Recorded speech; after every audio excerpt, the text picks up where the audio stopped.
Okay, so we are going to value or find out the worth of this house that I saw the other day. And I made a video of a walkthrough that I did on this house. I just got a call about from a seller. I did a walkthrough of the house. And the name of the video, I think in the thumbnail, I put, Should I Buy This House? So you have to go through my channel and find that video, but it was a few videos ago. So I do not know what the seller wants for this house. But I went to Zillow and I looked at the bird's eye view neighborhood tool on Zillow, and I looked at the neighborhood and all the houses that have sold recently around this house that I went and saw.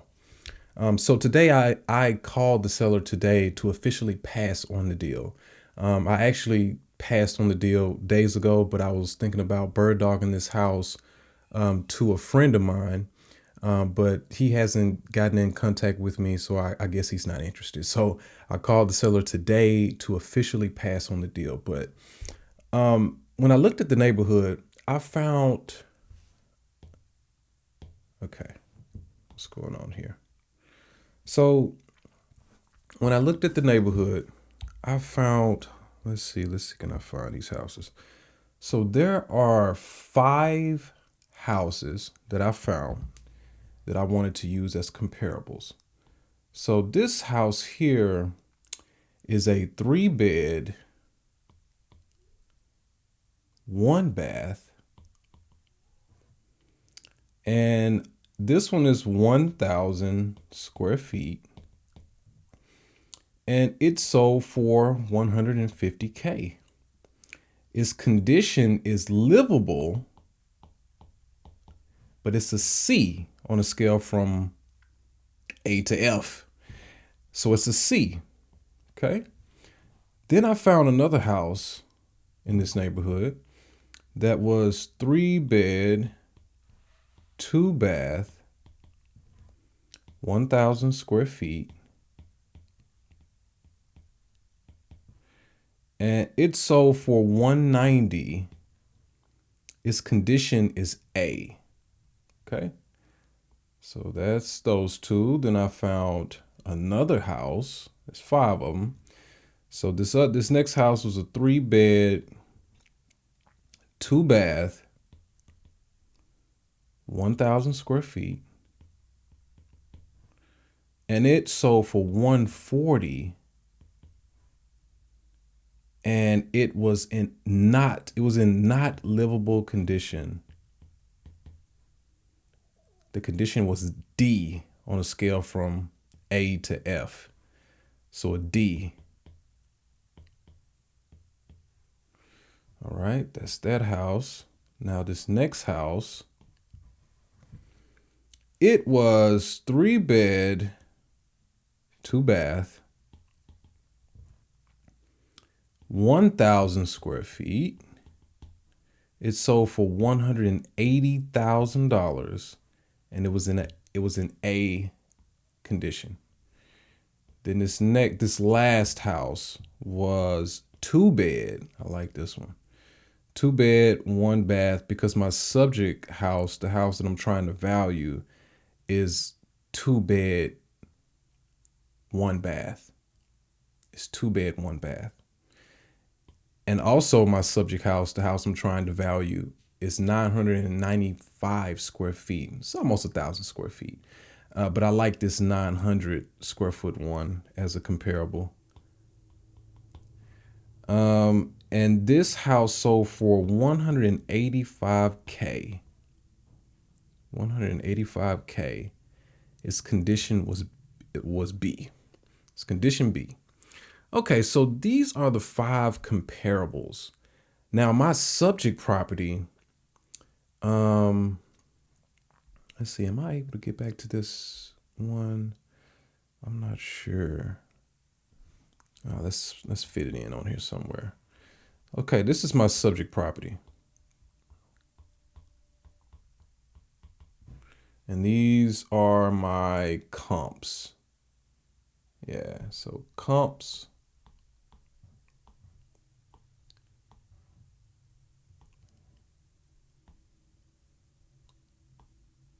comps. My subject property is 2 bed. Let me write this more clearly. 2 bed.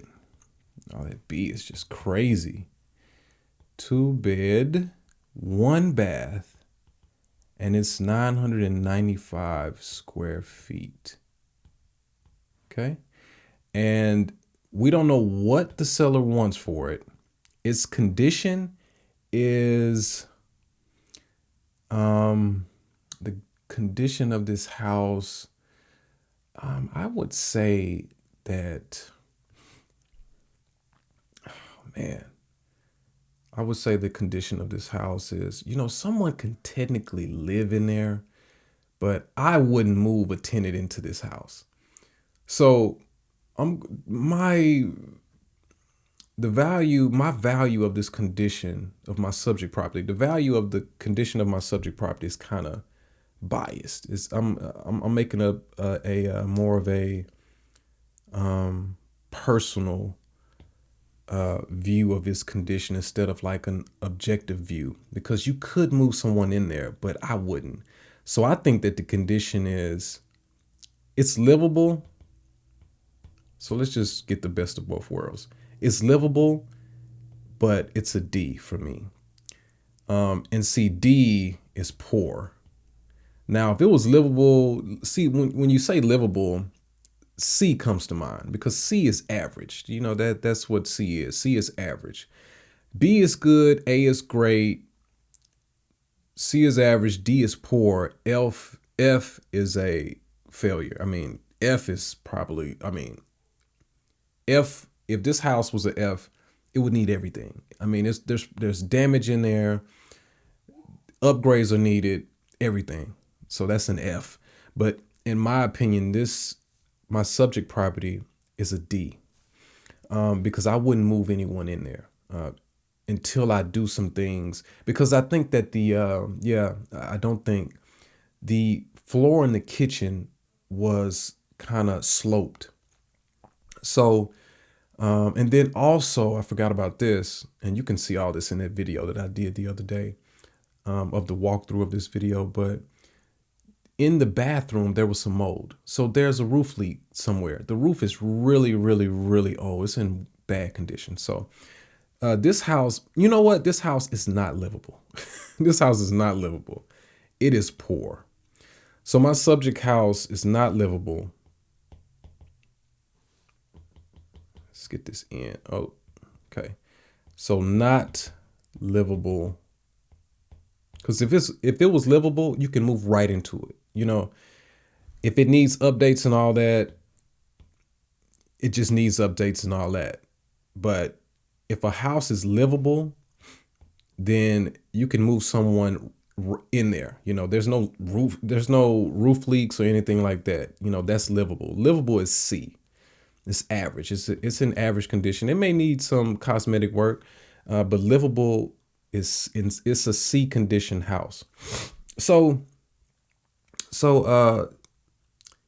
we're trying. Like I said, I don't know what the seller wants for the house. He hasn't given me a price. He's a slumlord. He's not really a landlord. He's a slumlord.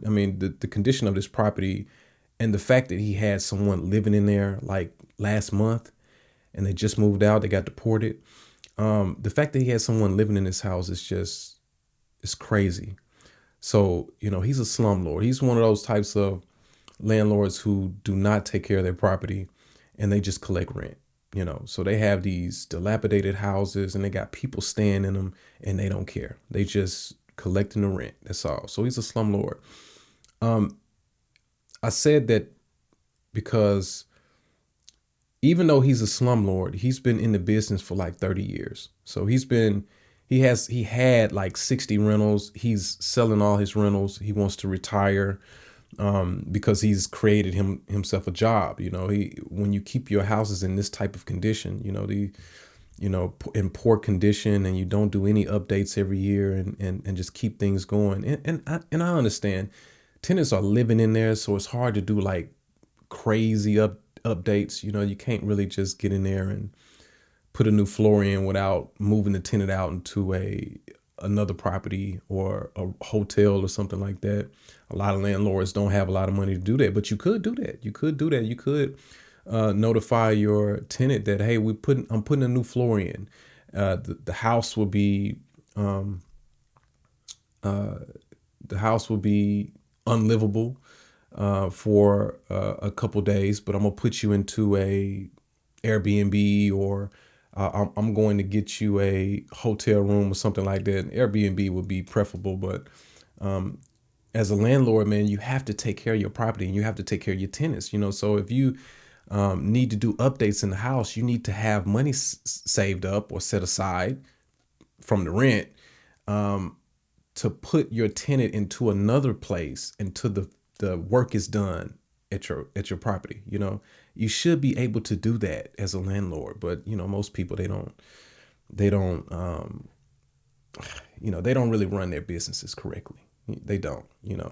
And that's what you'll see with a lot of landlords, man. They do not run their businesses correctly. So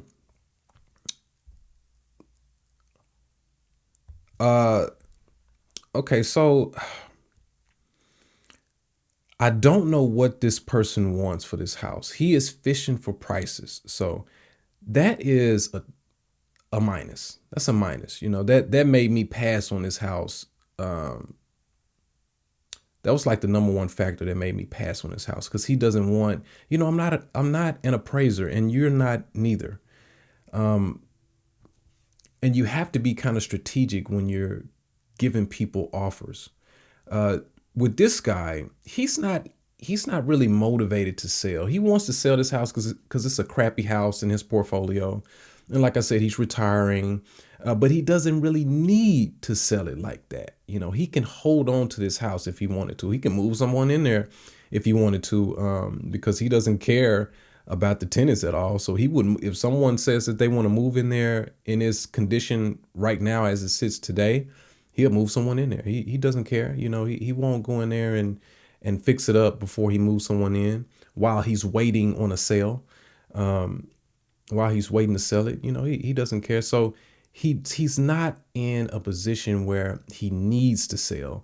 And see, with people who need to sell, for whatever reason, death, divorce, distress, or whatever, people who need to really, really sell, and you can kind of gauge the motivation when you're speaking to sellers. You can kind of figure out what they're trying to do. What are their goals? And that's one of the things that's like a no-brainer. That's something that you definitely should be trying to dig into, is what is their motivation to sell? And I do that every time, like on autopilot. So there's no question of what is the motivation level here. I know it, because I'm asking a lot of questions. Like I was asking this guy, I was asking him a lot of questions trying to gauge his motivation, and I found out that his motivation is it's really, he doesn't care either or. He doesn't care whether he sells it right now or if he keeps it. And see, a person like that, you can't really go in with a lowball offer. You lowball people, and this may sound crazy, but you have a greater chance of getting your lowballs accepted from people who are very motivated to sell. It's just the way it is. You can say that that's kind of preying on people and in their plights or whatever, but you don't want to pull out that lowball card until you run into a seller who is really, really highly motivated and they really need to sell. That's when you start pitching your lowballs. So then maybe you can get into negotiations, because it's not automatic that they're going to, they're not going to just take your lowball offer most of the time. They're going to, sometimes it'll work, but most of the time they're going to, when you give them your lowball offer, they're going to, hit you with a counter, and then you get into negotiations that way. But see, this guy here, for me, from my conversations with him, he doesn't want to get into the whole negotiation game. He wants a number, his number, and he wants to get out. He doesn't want any games. He wants everything cut and dry. He wants to get a price, and he wants us to, he's kind of like fishing for prices. He's contacting different investors, me and other people around town, to try to gauge and see what we will give him for this house. And looking at these comparables here, so here are the prices that we're looking at. So it's kind of obvious. The price kind of, it falls closer here just because of this condition is D. So the price of this house, what you could sell it for today in as is condition would be around 140. Because actually, this house, it was in actually like worse condition than the subject property. This house was in worse condition. So 140 is where you need to be at. So, it's definitely not selling for 190. It's definitely not selling for that. It's around the 140 range. But see, look at this. This is a 3-bed, 2-bath. So look, you have one less bath. And I know I said on other videos that you don't really have to pay attention to all these particulars, like, how many baths the comparables have, and compared to your subject property, whether or not your subject property has the same amount of bed and baths as the comparables do. That's if you're trying to get a quick valuation. I wouldn't pay attention to bed and bath count if I was trying to get a quick valuation on this house. And really doing that, it would steer me in the right direction. I would see this 140 and see the condition of this house and say, okay, well, my subject property is close to this property. The condition wise is close to this property. But since this comparable has an extra bathroom here and an extra bedroom as well, because I have my subject property is a 2-bed, 1-bath. Because of that, my subject property would not sell for 140. It'll be closer to maybe 130 or something like that. So we're in the 130, we're in the 120 to $130,000 range for the value of this property, of my subject property. This is how much it's worth as it sits. So that means that I would definitely have to get it under 120, to get a good deal. So that's our floor. Okay, so 120 is our floor. This is our floor, 120. What's our ceiling? So you also want to look at what houses are selling for, at what price they're selling for when they're all fixed up and in, A condition, A or B, or livable, or C, or livable condition. So if you look here, the one comparable that stands out the most is this 2-bed, 1-bath here for 900, and it's 900 square feet. This right here sold in this condition, B, for $185,000. To be conservative, and all of these comparables sold within the last year or two. So we're talking 2025, 2024. So 185,000, I would conservatively, I would make that my ceiling. So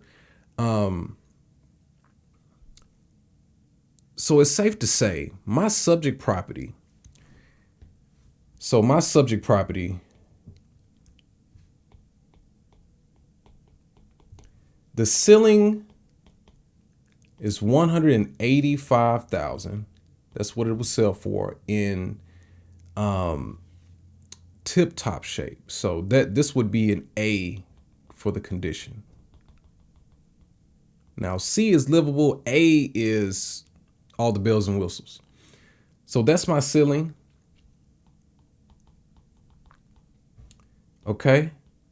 My floor is 120. So it's safe to say that I could sell this house for 120,000 in its current condition. So it's in a D for the condition. So This is how much it's worth right now today as it sits. And in order to make that number work for you, so this is how much it's worth. This is how much it could be worth if it had all brand new materials in it. So to make this 120K work, you would need to get, ideally, you would need to get this property, because it's in a poor condition. See, now you have to figure out, what does it need? Like I said before, it needs some floor joist work. The kitchen, the floor in the kitchen is kind of sloped. So that would suggest that there's some rot there in the floor joist or the subfloor or whatever. So you got to get under the house and get into the crawl space, or get a contractor under there or whatever, or whoever, and figure out what's going on under there. Why is it so sloped? Checking the foundation is that's a good thing to check if you're smart. So check the foundation, pier and beams. So that's all that would need to be checked. So this 120 is assuming that the foundation is good. Now, if the foundation is not good, then you may have to pass on this one. Or figure out how much it would cost to get the foundation worked on, and whatever that cost is. See, I've never had that experience. I never had that experience where I found a house and I had to figure out how much it would cost to get the pier and beam. Most of the time it's pier and beam. See, I never had that experience. I don't know how to price the cost of getting a foundation fixed. I usually pass on properties that have foundation issues. I usually do. And then it's also, I'm also passing on these properties because they have other issues as well, along with the foundation, that are unfavorable. So this property, because it's in this D condition, me, in my experience, I think that the house will need everything. It needs everything. So I think that the property will probably need about, let's see, 50K, because it would need everything. I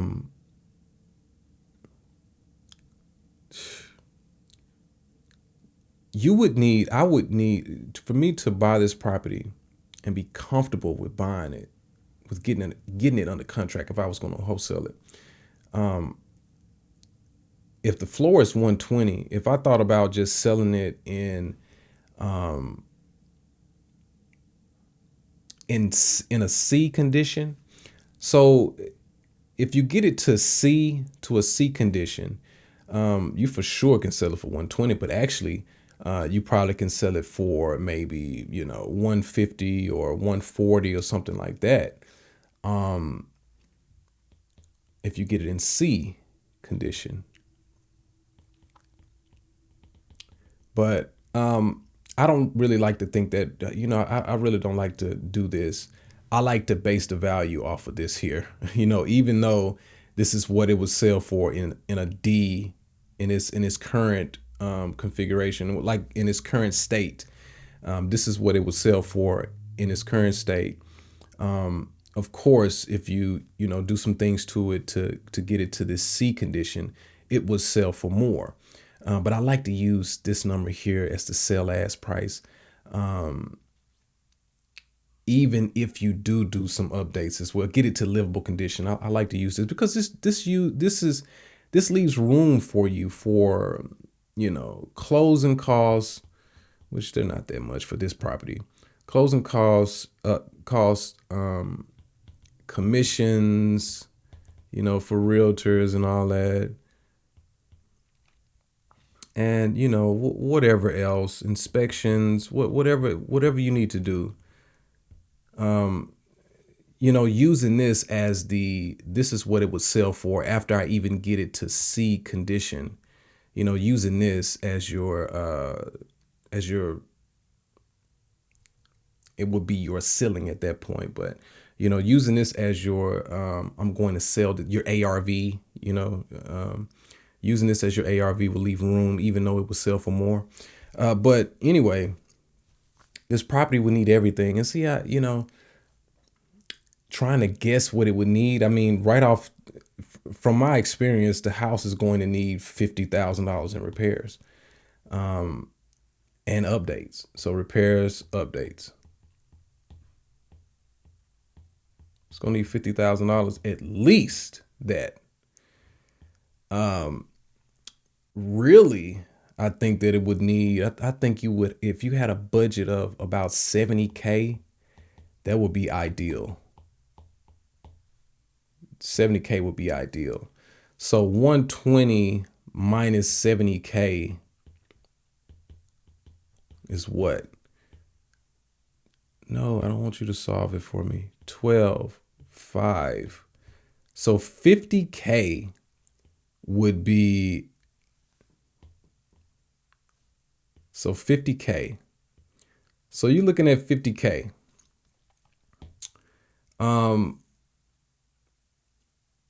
Would that be that would be your ceiling for your offer? If I was trying to buy this house or get it under contract, 50K would be my ceiling. That would be the most I would pay for it. I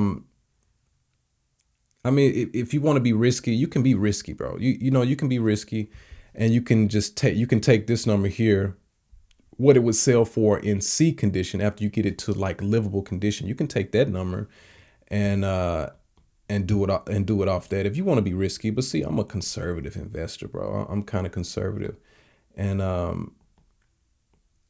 so 14, that'd be 70,000. That would be your ceiling if you were to use this as your ARV here for as is condition. Like a C condition, which is average condition, without any finishes or anything like that. You can use that as your ceiling. So someone like like an investor contractor type of person who could get in there and do all the work themselves or whatever. I mean, they can go to the moon on this. They can do whatever. But 50 to 70, that like, let's just meet in the middle at 60. So 60,000 would be our offer for this house. 60K. That would be our offer. That would be what I would want to buy this house at. 60K. Now, the property will rent for $1,200 a month, I believe. So $1,200 a month, which would suggest that it's definitely worth about 120,000, which is what we have right here. It's definitely worth about 120,000. So this property is worth about 120,000 in its current condition. So you can sell it for 120,000.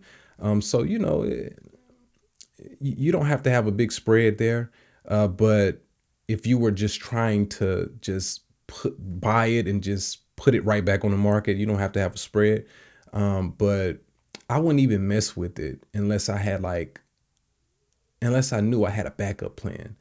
Because you can do that. I mean, you can get this property for like 100,000. You can get this guy 100,000 and try to put it back on the market for 120. You can try to do that. That's a small spread. You never know what's going to come up. And then if you're putting it back on the market, you're buying it. You're buying it outright, so it's yours. So if buyers want to come to the table and say, hey, we want to buy it for 120, but can you do this to it or can you do that to it? So now you're coming out of your pocket doing whatever the buyers want you to do with it, so they can buy it. So these small spreads, man, that's how people lose money, man.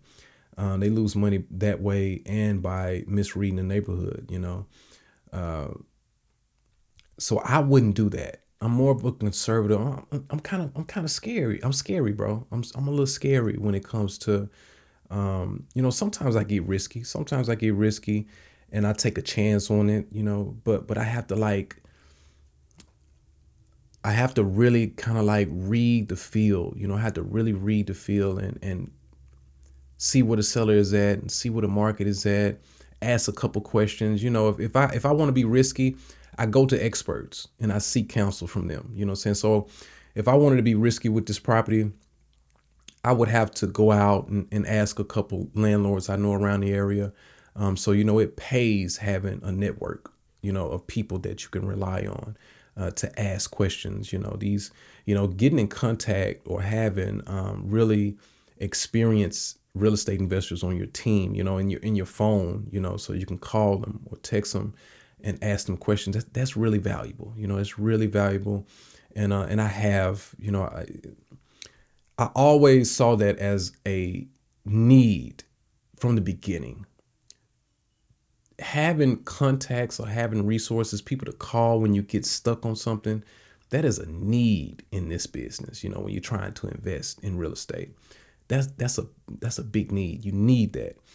So I would, if I wanted to be risky with this, I would call a couple of people and try to get some advice from some people.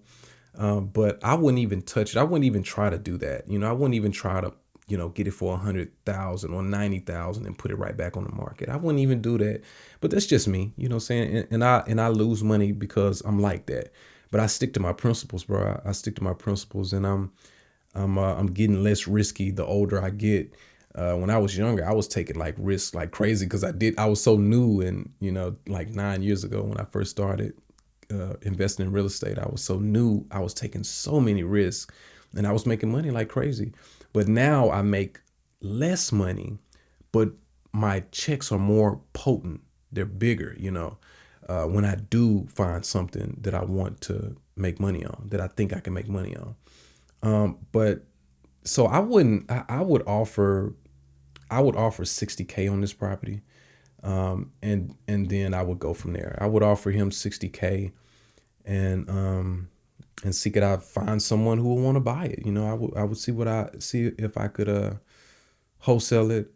I wouldn't buy it because it's so old. This property was built in I think it was built in 1944. Year built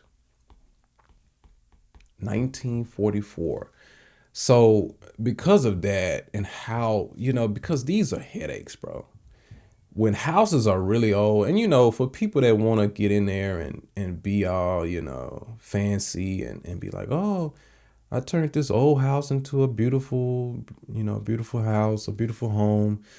People who got time for that, let them do that. Let them do all that restoration and all that stuff themselves.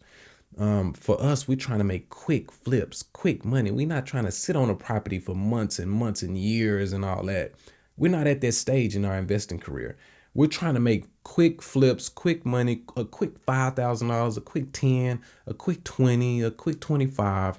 And see, for houses like this that were built before, so houses that were built before 1976 or 5, I believe. So houses that were built before then, before this number here, they got old technology. They built houses, kind of, they built houses the way they built houses back in those days. But when you run into houses that were built before this year, you run into lead paint and all this other stuff that cannot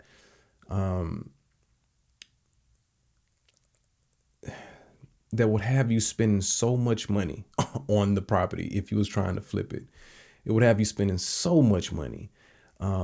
Usually these houses that were built before 1976, they don't have a lot of insulation in the walls and the bays or whatever. It's just a pain to try to restore houses that were built, around this time. Ideally, you want to buy houses that were built after 1976, or 1970s. They're good. But you want to you want to buy houses and flip houses, because when you're doing a flip, you just want to do minor things. See, these houses get so expensive when you're trying to flip. I got plenty of cash buyers who just love to flip. They love to flip. They love to flip. So they keep properties for months, and they have the money to do it. They keep properties for months, and they get in there and they do all these updates, and they're so proud of themselves. And see, as time goes on, the budget starts getting tight. It's getting kind of shaky because we've if this person, this flipper would have been and had this property for 11 months now doing this flip. Contractors have problems, and the subcontractors contractors, they may, they have problems.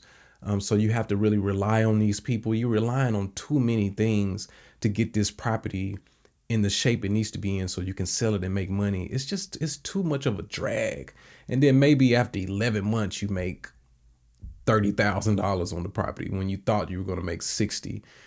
So for people like me, I like making quick. If I can make a quick $10,000 the next month, in a month, that's cool with me. You know what I'm saying? Or $5,000 in a month, that's cool with me because I'm on to the next one. Because you just never stop looking. You never stop looking, and you want to do easy deals. You want to do easy deals because they have less problems, and it's less of a headache to do an easy deal. With this seller, he doesn't know what he wants. He knows what he wants, but he doesn't want to tell me. I don't have time for that, bro. He's not making it easy, and everything can't be easy. Um, you know, Everything can't be easy, and you gotta take risks sometimes. Sometimes you take risks, and sometimes I take risks. But I like for everything to be, you know, laid out in a good, so we can all make a sound decision. But that was it for today. We value this property. I passed on it, but we'll do more videos on other things. I still have a lot of stuff to teach you and a lot of stuff to tell you, so we'll do something else later. See you later.